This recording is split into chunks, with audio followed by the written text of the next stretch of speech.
හොඳයි දුවේ පුතේ, අපි බලමු 9 වසර 17 වෙනි පාඩම සූත්‍ර කියන පාඩමේ අපිට මොනවද ඉගෙන ගන්න තියෙන්නේ සහ මොනවද අපිට මේකේ තව අලුතෙන් අඳුන ගන්න තියෙන්නේ. නැත්නම් සූත්‍රයක් කියන්නේ මොකක්ද, මේ පාඩමේදී අපි ඇයි මේක ඉගෙන ගන්නේ, අපිට මොනවද මේකේ අවසානයේ අපිට ගැටලු වෙන්නේ මොනවද කියන ඒවා සම්බන්ධයෙන් අපි මේ පාඩමෙන් අපි සාකච්ඡා කරමු. ඉස්සෙල්ලාම අපි බලමු පුතේ සූත්‍රයක් කියන්නේ මොකක්ද කියලා. ඔයගොල්ලෝ දන්නවා, අපි සරලව මෙහෙම ගමු. ඔන්නෝම මේකට කියන්නේ මොකක්ද, අපි ශ්‍රීකෝණාශ්‍රයක් කියලා කියනවානේ. ශ්‍රීකෝණාශ්‍රයක් ගත්තාම මේකේ දිගයි පළලයි කියලා දෙකක් තියෙනවානේ. දිග පැත්තයි පළල පැත්තයි කියලා. අපි දිග පැත්ත A කියලා ගමු, පළල පැත්ත B කියලා ගමු. හරිද? හරි. දැන් ඔහොම ගත්තාම අපි දන්නවා මෙන්න මේකේ මෙන්න මේ දිග A සහ පළල B කියන ශ්‍රීකෝණාශ්‍රයේ වර්ගඵලය අපිට හොයන්න කිව්වොත් වර්ගඵලය අපිට හොයන්න කිව්වොත් කොහොමද හොයන්නේ? දිග ගුණ කිරීම පළල නේද? දිග ගුණ කරනවා පළලෙන් නේ. අපිට මේක වර්ගඵලය කියන්නේ ඒරියා කියන එක එහෙම ගත්තොත් මේ සම්බන්ධතාවයෙන් කොහොමද ලියන්න පුළුවන්? A ගුණ කිරීම B කියලා නේ. A සමානයි කැපිටල් A සමානයි කැපිටල් A කියන්නේ ඒරියා සමානයි මේකේ දිග ගුණ කිරීම පළල. දැන් මේකේ පුතේ අපිට ඕනෑම සමචතුරස්‍රයක් හරි ශ්‍රීකෝණාශ්‍රයක් හරි අපිට දුන්නොත් අපි හිතමු ශ්‍රීකෝණාශ්‍රයක් කියලා. දිගයි පළලයි එතකොට වෙනස්නේ. හරි. අපිට ඕනෑම ශ්‍රීකෝණාශ්‍රයක් දුන්නොත් ඒකේ දිග සහ හරිද? අපිට ඒ ශ්‍රීකෝණාශ්‍රයේ දිග සහ පළල කියන සංඛ්‍යා දෙක නේ වෙනස් වෙන්නේ නේද? වර්ගඵලය. මේ සංඛ්‍යා දෙකනේ වෙනස් වෙන්නේ. හරි. මේ දිග සහ පළල අපිට දුන්නොත් වෙන වෙනම මෙන්න මේ සමීකරණය පාවිච්චි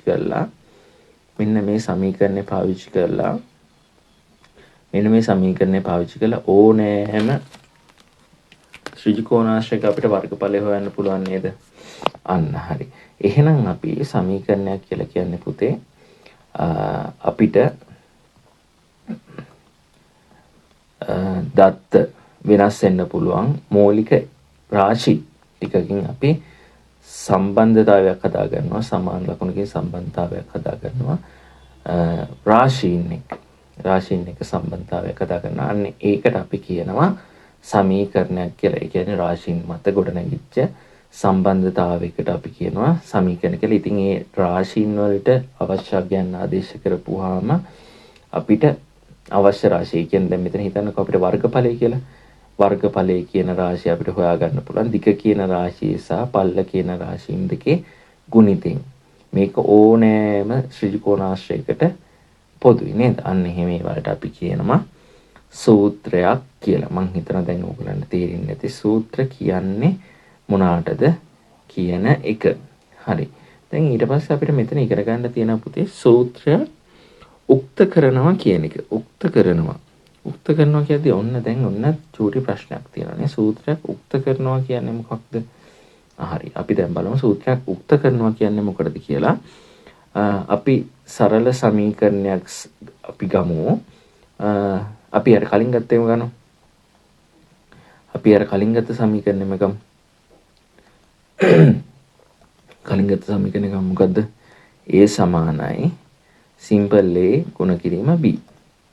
මේකේ කැපිටල් A කියන්නේ මොකක්ද? වර්ගඵලයනේ. වර්ගඵලය. සිම්පල් A කියන්නේ දිග, සිම්පල් B කියලා කියන්නේ පළලනේ. මේ ඇවිල්ලා මොකද්ද? ඕනෑම ශ්‍රීකෝණාශ්‍රයක වර්ගඵලය 6 හොයන සූත්‍රය AB කියලා තිබ්බොත් සමානයි මේකත් සමානයි. මෙහෙම තිබ්බොත් මෙන්න මේ ඕනෑම ශ්‍රීකෝණාශ්‍රයක වර්ගඵලය හොයන සූත්‍රය. දැන් ඔන්න උක්ත කරනවා කියලා කියන්නේ පුතේ අපිට අවශ්‍ය රාශිය තනි කර ගන්නවා කියන එක. මෙන්න මේ වගේ. හරියට දැන් මෙතන තියෙන්නේ මෙන්න මේ සමීකරණේ තියෙන්නේ වර්ගඵලය උක්ත කරලා. වර්ගඵලය කියන එක උක්ත කරලා මේකේ තියෙන්නේ මොකද වර්ගඵලය කියන්නේ උක්ත කළ මේක උක්ත කළ. ඒ කියන්නේ මේක තනි කරගෙන නේද? අපි දැන් බලමු මේකේ දිග කියන රාශිය කොහොමද අපි උක්ත කරගන්නේ කියලා. දිග කියන රාශිය, දිග කියන රාශිය මොකද? මෙන්න මේක නේද දිග කියන රාශිය. හරි, අපි දැන් ඒක උක්ත කරන්නේ කොහොමද කියලා බලමු. ඒක තනි කරගන්න ඕන. අපි මේවා නිකන් ඔයගොල්ලෝ කලින් කරලා තියෙනවා මොනවද? සමීකරණ විසඳීමේදී අපි මොනවද කරේ? අඥාතය තනි කරගෙන ඒකට අපි අගයක් හොයාගත්තා නේද? හරි. දැන් ඔන්න බලන්න මෙතන තියෙන මෙතන නිකන් සංඛ්‍යා ටිකක් තියෙනවා කියලා හිතන්න. මොනවා හරි ටිකක් තියෙනවා කියලා හිතන්න. හරි.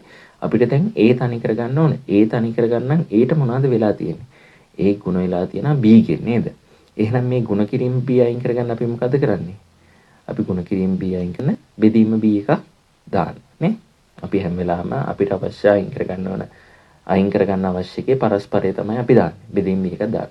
එතකොට දැන් මෙතන සමානතාවයක් තියෙන්නේ පුතේ. හරි. එහෙනම් අපි සමානතාවයෙන් අනිත් පැත්ත මොකද කරන්න ඕනේ? B බෙදීම B දාගන්න. නැත්තම් මෙතන සමානතාවයක් ආරක්ෂා වෙන්නේ නැහැනේ. හරි. එතකොට මෙතන මේ B අයින් වෙලා යනවා. එතකොට A කියන්නේ කැපිටල් A බෙදීම B වෙනවනේ. ඔන්න දැන් මං A උක්ත කරගත්තා. දැන් තේරෙනවා ඇති ඔයාලට මොකද්ද මේ උක්ත කරනවා කියන එකෙන් කිව්වේ කියන එක පැහැදිලි වෙන්නේ නැති නේද? හරි. දැන් මට ඕන කියන්නකො B උක්ත කරගන්න. දැන් මට මේකේ B උක්ත කරගන්න ඕන. හරි. මට දැන් B උක්ත කරගන්න ඕන. මට දැන් මේකේ B උක්ත කරන්න මොකද්ද කරන්න ඕන අපි? එහෙනම් මෙතන A එක අයින් කරගන්න ඕනේ. A එක අයින් කරගන්න මොකද්ද මම කරන්න ඕන? බෙදීම A එකක් දාන්න ඕනේ. එහෙනම් අනිත් පැත්තට මොකද කරන්නේ? බෙදීම A එකක් දානවා. එතකොට මෙතන මේ A එක අයින් වෙලා යනවා. එතකොට එන්නේ B සමානයි කැපිටල් A බෙදීම සිම්පල් A. ඔන්න දැන් B කියන එක උක්ත වුණා. හරි. පැහැදිලිද? ඔන්න දැන් උක්ත කරනවා කියන්නේ මොකද්ද කියන එක පැහැදිලිද? හරි. නෝක තමයි පුතේ අපි උක්ත කරනවා කියලා කරන්නේ. හරි. අපි දැන් යමු පොඩි ගැටලුවකට. යමු ඔයගොල්ලන්ගේ අච්චු පොතේ තියෙන ගැටලුවකට යමු. 17 අභ්‍යාසයේ C සමාන පළවෙනි එක C සමාන 2πr සූත්‍රයේ r උක්ත කරන්න. මේ වෙවිල පුතේ ඔයගොල්ලන්ට හම්බෙන ගණිතයේදී ඔයගොල්ලන්ට හම්බෙන සූත්‍රම තමයි තියෙන්නේ මෙතන සුළු කරන්න. හරිද? මොකද පළවෙනි එක C සමානයි 2π අපි මේ සංගීතය කියන 5 කියලා 2πr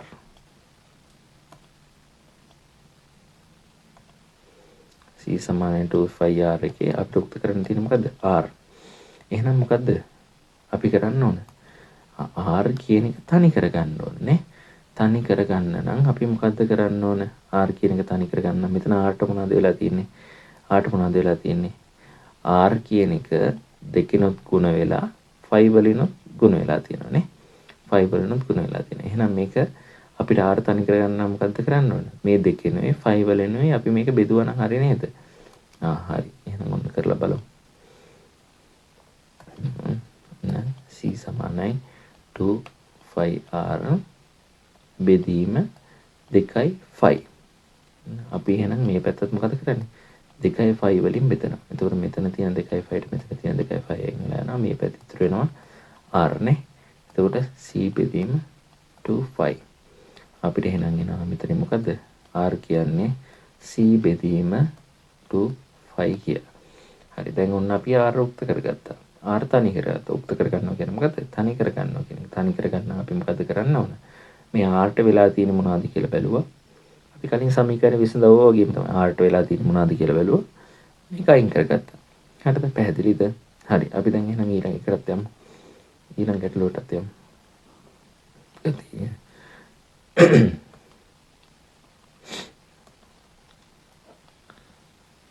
අපි බලමු දැන් දෙවෙනියට තියෙන ගැටලුව මොකද්ද කියලා. දෙවෙනියට තියෙන්නේ මොකද්ද? A සමානයි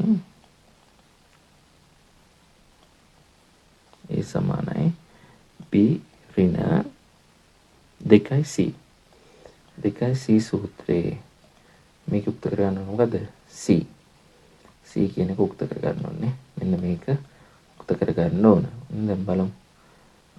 මේක උක්ත කරගන්න තියෙන. එහෙනම් මොකද කරන්න ඕනේ? මේ B එකත් අයින් කරගන්න ඕන. මේ 2 කියන එකත් අයින් කරගන්න ඕනේ. හරි. එහෙනම් ඔන්න මම පොඩි වැඩක් කරනවා. මෙන්න මේ 2C කියන එක එක පැත්තකට ගන්නවා. 2C කියන එක එක පැත්තකට ගන්නවා. ඔන්න මම විසඳන විදිහ බලන්න. A සමානයි B ඍණ 2යි C. මම මේ දෙපැත්තටම මේ 2යි C ධන කරගන්න. මෙතන ඍණනේ තියෙන්නේ. දැන් මට මෙතන තියෙන්නේ ධන C එකක් තමයි තියෙන්නේ. එහෙනම් මම මේක ධන කරගන්න මම මොකද කරන්නේ?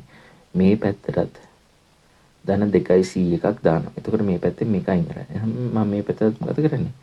ධන 2යි C එකක් දානවා. හරි මේ පැත්තේ තියෙන එතකොට ධන 2යි C ධන A සමානයි B කියලා. මොකද මේ දෙක අයින් වෙලා යනවනේ.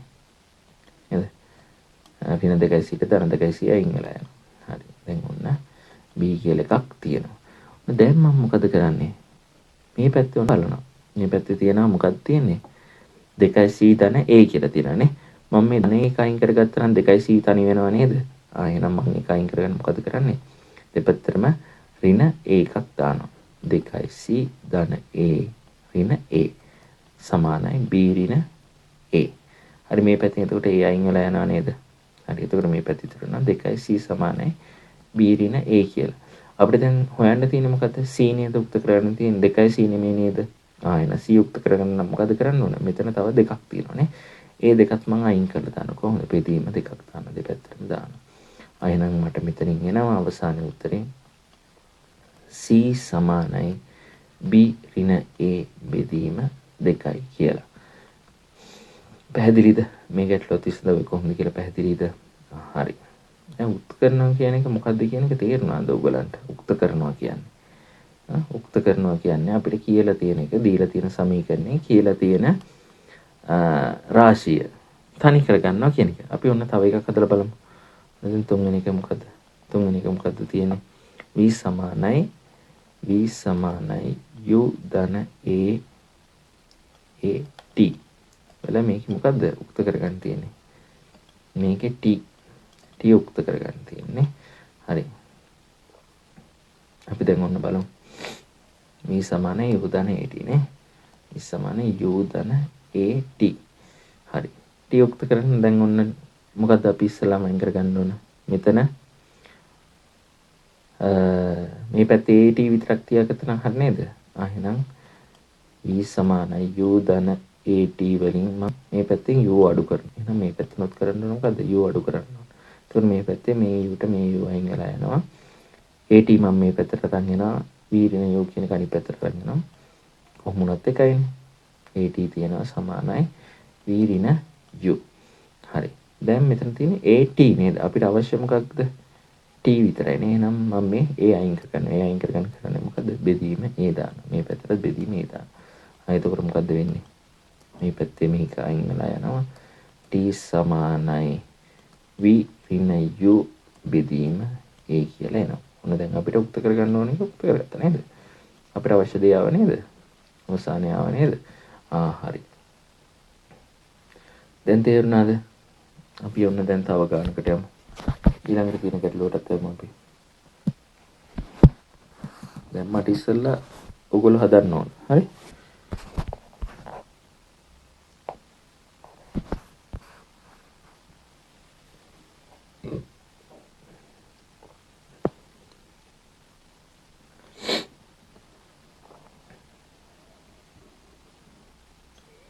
හරි. ඊළඟ ගැටලුව මොකද්ද? 4 කියන්නේ මොකද්ද? y සමානයි mx ධන c නේ. මේකේ පළවෙනියට කියනවා මොකද්ද? ඉස්සෙල්ලාම කියනවා මොකද්ද? c යුක්ත කරන්න කියලා නේ. c යුක්ත කරන්න කියනවා. එහෙනම් මොකද කරන්න ඕන? c කියන එක තනි කර ගන්න ඕනේ. ඔන්න දැන් මම ඔන්න ලිව්වා y සමානයි mx ධන c. c තනි කර ගන්න මේ mx අනිත් පැත්තට අරන් යන හරියද? එහෙනම් මොකද කරන්න ඕන? y සමානයි mx ධන c ඍණ mx දාගත්තා. එහෙනම් මේ පැත්තට අපි කරන්න ඕන මොකද්ද? ඍණ mx කියන එක දාගන්න. එතකොට මේ පැත්තේ මේක අයින් වෙලා යනවා. එතකොට c විතරක් ඉතුරු වෙනවා. c සමානයි y ඍණ mx. අපිට අවශ්‍ය කාව c නේ උක්ත කරන්න කිව්වේ. ඔන්න හරි. හරිද? හරි. අපි දැන් බලමු මේකෙම දෙවෙනි කොටස මොකද්ද කියන්නේ කියලා. මේක දෙවෙනියට කියන්නේ මොකක්ද? දෙවෙනිට කියන්නේ මොකක් මුක්ත කරන්නේ කියලාද? M මුක්ත කරන්නනේ. දෙවෙනිට කියනවා M මුක්ත කරන්න. M කියන්නේ කො? මෙතන තියෙන්නේ. හරි. දැන් අපි බලමු M මුක්ත කරගන්න බලමු. y සමානයි mx ධන c ලියාගත්තා. දැන් ඔන්න මම එක පැත්තක mx විතරක් තියාගත්තොත් හරිය නේද? c අනිත් පැත්තට අරන් ගිහිලා. ඔන්න හරි. එහෙනම් මම c අයින් කරගන්නවා. y සමානයි mx ධන c අඩු කිරීම c මේ පැත්තෙන් අඩු කරා c. එතකොට මේ පැත්තේ මේක අයින් වෙලා යනවා. මේ පැත්තේ ඉතුරු වෙනවා mx කියලා සමානයි y ඍණ c. හරි. දැන් මම මොකද කරන්න ඕන? අපිට m විතරයි නේ. හරි. එහෙනම් x අයින් කරගන්න ඕනේ. එහෙනම් බෙදීම x එකක් දැම්මා. මේ පැත්තට බෙදීම x එකක් දැම්මා. මේ පැත්තේ තියෙන මේ x එක අයින් වෙලා යනවා. එතකොට ඉතුරු වෙනවා මේ පැත්තේ m. අනිත් පැත්තේ තියෙනවා y ඍණ c බෙදීම x කියලා. ඔන්න දැන් අපිට අවශ්‍ය එක නේද? m නේද උක්ත කරගන්න ඕන. හරි. m තනි කරගත්ත නේද? හරි. මං හිතනවා පුතේ ඔයගොල්ලන්ට දැන් මෙන්න මේ ටික තේරෙනවා ඇති කියලා. ඔයගොල්ලෝ සම්පූර්ණ මේ 17 ක අභ්‍යාසයේ ඔයගොල්ලන්ගේ HPT 17 ක අභ්‍යාසයේ තියෙන සියලුම ගැටලු ටික විසඳන්න මම ඉදිරියේදී මම වීඩියෝ එකක් දාන්නම්. මේ 17 ක අභ්‍යාසයේ සියලුම ප්‍රශ්න ටිකට උත්තර ටික කොහොමද අපි හදන්නේ කියලා මම ඒක දාන්න. ඒක බලන්න. මං හිතනවා දැන් මේ කොටස ඔයගලන්ට තේරෙන්නේ නැති කියලා. පැහැදිලි දෙයක් තියෙනවා නම් අනිවාර්යයෙන්ම මට මැසේජ් එකක් දාන්න. එතකොට ඔයගලන්ට මං කියන්නම් ඒ අපැහැදිලි තැන් තියෙන ඒවා මොනවද කියලා ඒව විශ්ල ගන්න මම ඔයගලන්ට උපදෙස් දෙන්නම්. හරි පුතේ එහෙනම් ඔයගොල්ලෝ හැමෝටම ආයිබෝන්.